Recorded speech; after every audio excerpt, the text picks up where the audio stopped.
Hello, I'm Carol Petersen, and with me is Dr. Ron Klatz, founder of the A4M, the American Academy of Anti-Aging Medicine.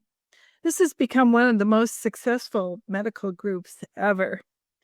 And I'd like to chat with Dr. Klatz and ask him about the origins back when all we had was geriatric medicine. So welcome, Dr. Klatz. Can you tell us what your inspiration was? Well, sure. Well, let's see now. Could I ask another question? I think I remember. Are you superimposed How many upon... questions did I ask, Carol? Yeah. Are you superimposed on your picture of yourself at the time you started the organization? There we go. Started.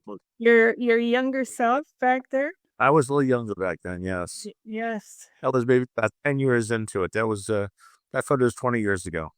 Okay. You can see the ravages the time has had on me. Okay, but what would have happened if you weren't taking care of yourself? It would be pretty terrible. I might have less hair. Oh, that's something. You can show off your hair. That's certainly been typical aging in our society, men losing their hair. Yeah, not too much gray hair either. I mean, down here, yeah, but Yeah. from here up, doing pretty well. Pretty good. But you have an obligation. But that's not, after all, gray hair, how much hair you have is really not a great indication of biological markers of aging. There are much better biological markers. Now, you asked, how did I get started with this thing? Well, it's a long story.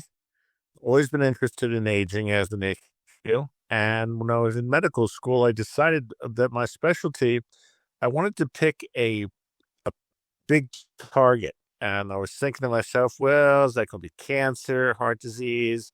Is it going to be sports medicine? Going to be rehabilitation? Is it going to be surgery?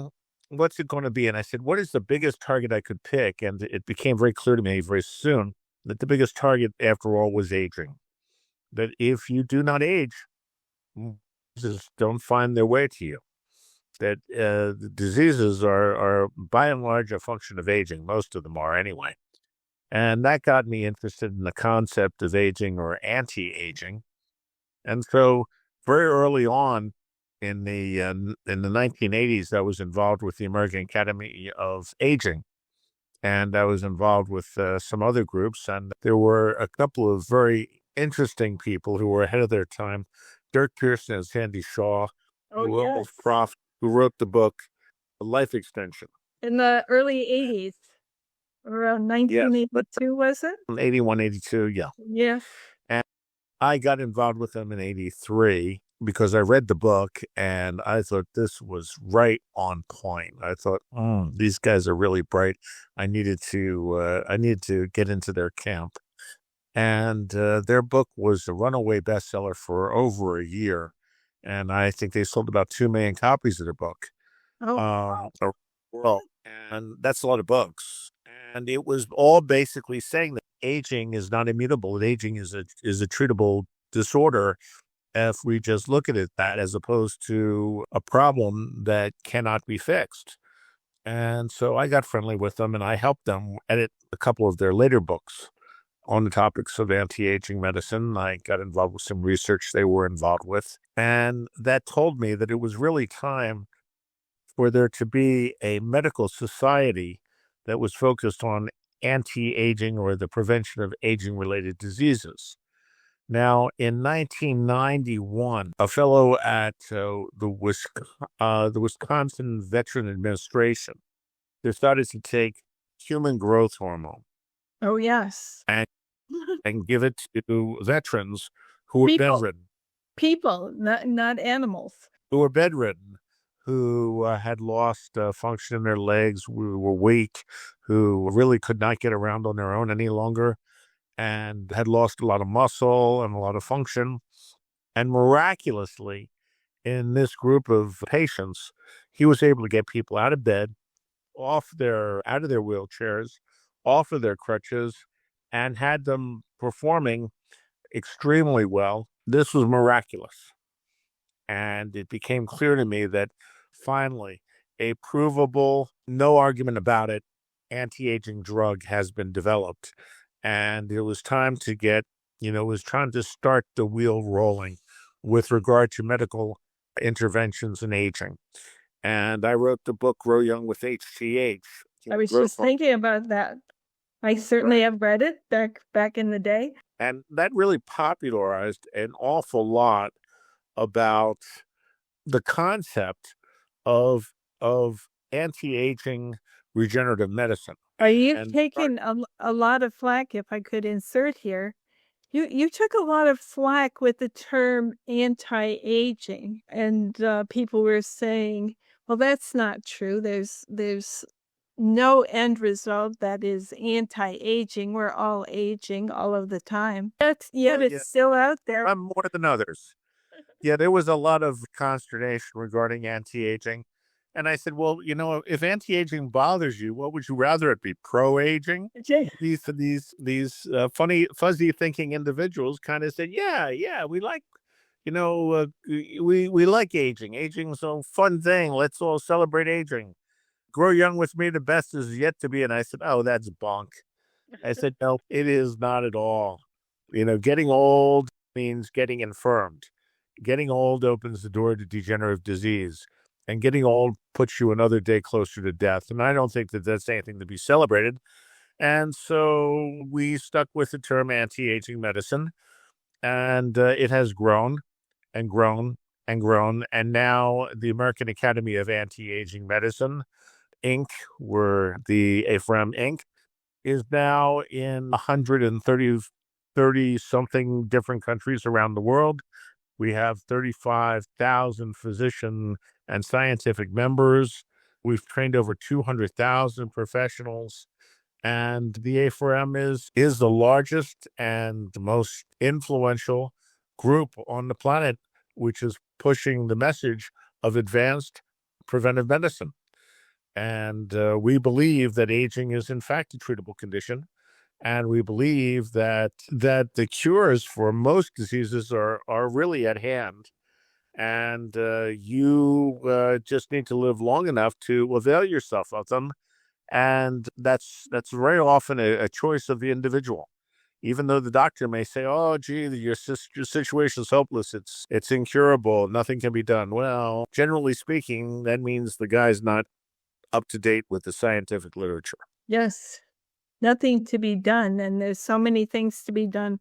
One of the big problems, which A4M has filled in with, is to get information out there. They're a reliable source of information. I just attended a workshops on peptides and hormones, and brain neurology was another track just a couple weekends ago.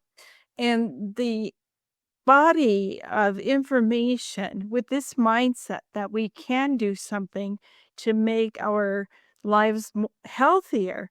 What's the point of living long if you're going to spend your last 10 years in a nursing home getting drugged and drooling and whatnot? Not only do we want more years to our lives, we want more life in our years and keep this going and keep us going as valuable human beings. Well, why not? Why not? That is a little strange with me behind me. I know, it is a little strange. Probably not. Light up a little forward and, kind of stuff my old self out. Yeah. I like my new self a little bit better anyway. I think so. I think you're looking great. I think the beard is kind of cool. Uh-huh. Right. Look, we live in a world, we live in an amazing time. We live in a time of breakthroughs and miracles in medicine and science. And were it not for the political disarray that the world is subject to, our lives would be pretty amazing across the board. In spite of that, the promise of anti-aging medicine is stronger today than ever before. And that promise is a longer, healthier, happier, more productive, more vital lifespan. And life expectancy in the West is, because of COVID, had dropped for a few years. Now it's coming back. It's still about 78, 79 for men and 80, 81, 82 for women. and depending on who you want to listen to. But there are places in the world that are embracing the anti-aging medicine lifestyle and the anti-aging promise and technology aggressively, and their life expectancy is pushing 94 years of age. And that's pretty good. 94 means that half the population will see 94 and the other half will see beyond 94. And so, those are not bad numbers. And we are living in a time when the issues of cancer, heart disease, diabetes, Alzheimer's disease, these are all treatable conditions today. You couldn't say that 20 years ago. You certainly couldn't say that 30 years ago. 30 years ago, those were death sentences. Today, they're inconvenience. And that's largely because of the doctors and scientists who are practicing anti-aging regenerative medicine. Now, they may call it something else. They call it cell biology, or they may call it, immunology or whatever. But it's really all anti-aging medicine. And I'm very proud that I was able to, with a group of other intrepid physicians and scientists, formalize this society, which has grown roots all over the world. There's an A from China, Russia. There's A from in Europe, in Brazil, in Malaysia, in Indonesia. exactly. It's hard to find a place. We haven't formed a society in Antarctica yet because we haven't found enough penguins to license it. But we're working on that too. That would be amazing. So you told me before that you got started in a tent with just a handful of physicians. How did that come to be? Well, we thought it was time to create a medical specialty because shortly after the research on growth hormone was published, we knew that there were, in fact, therapies that could prevent and possibly extend the human lifespan.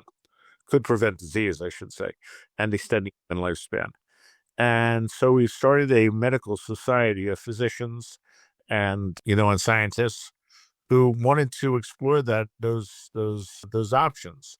And we had a benefactor, a fellow who owned a hotel in Vegas, who offered to host our first Congress. And so the hotel conference room hall wasn't large enough for our Congress. So by his generosity, went out and he bought a commercial. It was kind of like a tent. It wasn't, it wasn't like a circus tent, but it was, it was temporary housing. Let's put it that way. Okay. Looked a lot, just to say. Anyway, but it was a fun time. It was good people, and we were pushing the boundaries, and I was happy to take what I could get because we were not supported and we were not popular by the mainstream of medicine, which is run by the pharmaceutical industry.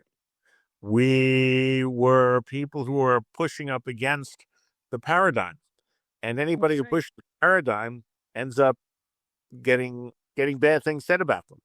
Yeah. And we have a number of years where the establishment said bad things about people who practiced or who wanted to practice or who were doing even research in anti-aging medicine. I mean, imagine saying that no one should explore aging because it was already known what the maximum human lifespan could possibly be, and no one should even try to live any longer. I mean, that's the kind of stupidity we were up against. Or better. What at the time, what could you expect from people who were specialists in geriatrics? What could you expect from those physicians? Well, they certainly were comfortable in treating the conditions of aging, but they were not comfortable in preventing the conditions of aging or reversing them. And that's what we were talking about doing, and that made them very uncomfortable. And we kind of suffered the slings and arrows of outrageous fortune because of it. And it took a lot of years from the time we started, 1991, when we got started, to really 2003, when the bright boys at Google and their biotech company, ABC, decided, hey, there's an awful lot to this anti-aging medicine. We're going to put $5 billion into research to find an answer. And as soon as Google puts their money into the project and there was money to be had.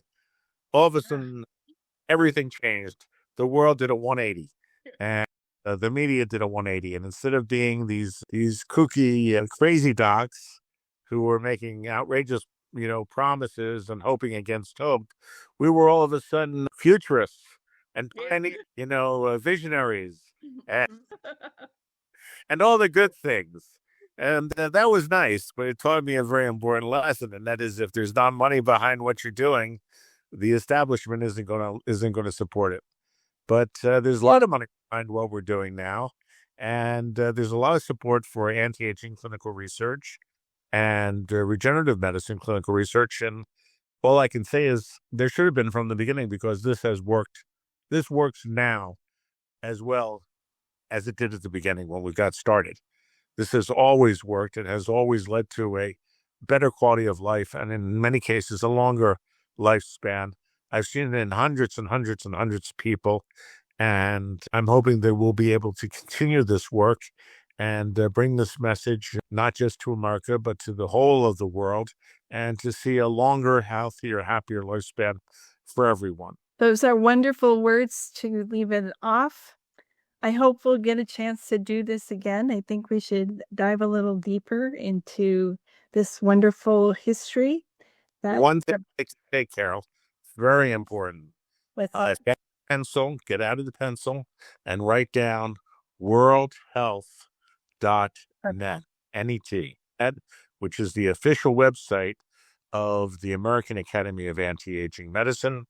And there's also forum, F-O-R-U, worldhealth.net, which is, again, another informational website for the Academy of Anti-Aging Medicine, Inc. And we are every day adding new information.